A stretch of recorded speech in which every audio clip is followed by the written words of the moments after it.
Test हुए, अगर आपने इन पर आ गया, पहला क्वेश्चन पढ़ते हैं क्या दिया हुआ है, और वीडियो के एंड में ईमानदारी से अपने स्कोर बताया करो, क्योंकि बाद में जब मैं नाम देखता हूँ चेक करता हूँ तो कुछ बच्चे गलत भी बता देते हैं, ठीक है, तो थोड़ा सही फीडबैक दिया करिए आप लोग।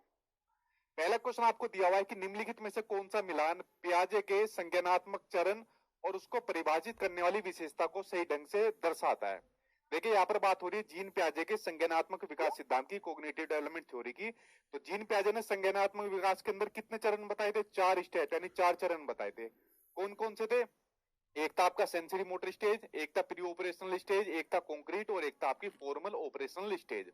तो चारों स्टेज यहाँ पर जीन पियाजे की दी हुई है और आपको बताना है इनमें से सही कौन सी है, किस स्टेज के अंदर कौन सी अवस्था होती है, उसकी विशेषता है वो आपको बतानी है। चलो देखते हैं भाई किसके अंदर होती है। पहली देखते हैं प्री ऑपरेशनल स्टेज। तो प्री ऑपरेशनल स्टेज का आपको पता है ये होती है 2 साल से लेके 7 साल तक के जब बच्चा होता है, ठीक।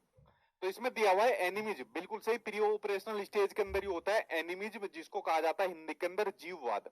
मैंने इसको बताया हुआ है आपको कि जीववाद क्या होता है, जब बच्चा सजीव और निर्जीव चीजों में अंतर नहीं कर पाता, लिविंग और नॉन लिविंग थिंग्स के बीच में डिफरेंस नहीं कर पाता। जैसे अब एक बच्चा खेल रहा है या चल रहा है और चलते चलते जमीन पर गिर गया और रोना शुरू कर देता है, ठीक। तभी उसके घर वाले आते हैं और आते जमीन को मारना शुरू कर देते हैं कि तूने हमारे बेटा को कैसे मारा, हमारे बच्चों को कैसे मार दिया जमीन को।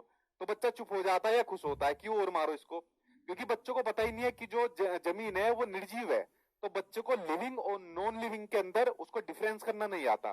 तो यही होता है आपका जीववाद, जब सजीव और निर्जीव चीजों में बच्चा अंतर नहीं कर पाता। तो ये आपका प्री ऑपरेशनल स्टेज के अंदर होता है। आंसर आपका फर्स्ट सही हो जाएगा, ठीक है। जैसे मैं किसी का आंसर थोड़ा समझाता हूँ, ठीक। दूसरा देखते हैं सेचा, 2 साल तक का होता है, जन्म से लेकर 2 साल तक का। इसमें दिया हुआ है सिंबलिक थॉट, यानी जो प्रतीकात्मक सोच है। देखिए जो प्रतीकात्मक सोच आती है बच्चे के अंदर, वो सेंसरी मोटर स्टेज के अंदर नहीं आती है, वो प्री ऑपरेशनल स्टेज के अंदर आती है। सिंबलिक थॉट कैसे होती है? देखिए 2 साल से लेकर 7 साल तक का बच्चा चीजों के बारे में माइंड के अंदर बना लेता है, समझ बना लेता है। जैसे बच्चे ने को घोड़े के बारे में पता है कि भाई घोड़ा होता है, 4 टांगे होती है और आवाज निकालता है और घोड़े को चलाते भी है, ठीक। तो बच्चा क्या काम करते हैं, कैसे खेलते हैं, आप लोग भी खेलोगे, एक डंडा ले लिया या एक झाड़ू ले ली, पैरों के नीचे लगाई और चल मेरे घोड़े तुक तुक, इस तरीके से करना शुरू कर देता है, क्योंकि वो उस लकड़ी को, उसको झाड़ू को घोड़े की तरह समझता है, ठीक है। यानी बच्चे के माइंड में कहीं ना कहीं घोड़े की जो इमेज है, जो सिंबल है, वो तो बना हुआ था। तो ये सोच बच्चे के माइंड के अंदर सेंसरी मोटर स्टेज में नहीं आती, प्री ऑपरेशनल स्टेज के अंदर आती है, ठीक। इसलिए ये वाला आपका गलत है।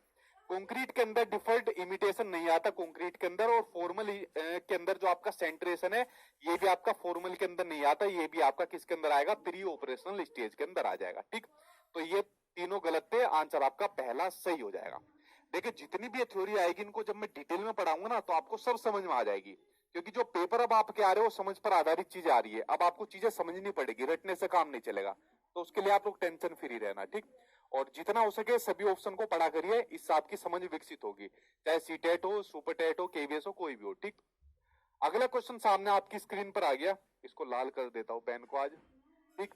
तो सामने आपकी स्क्रीन पर क्वेश्चन है कि निम्नलिखित में से कौन सा प्रगतिशील कक्षा की विशेषता पूछिए। यहाँ पर जो प्रोग्रेसिव एजुकेशन होती है उसकी विशेषता पूछिए। प्रोग्रेसिव एजुकेशन कह दो या प्रोग्रेसिव क्लासरूम कह दो। अब प्रोग्रेसिव क्लासरूम के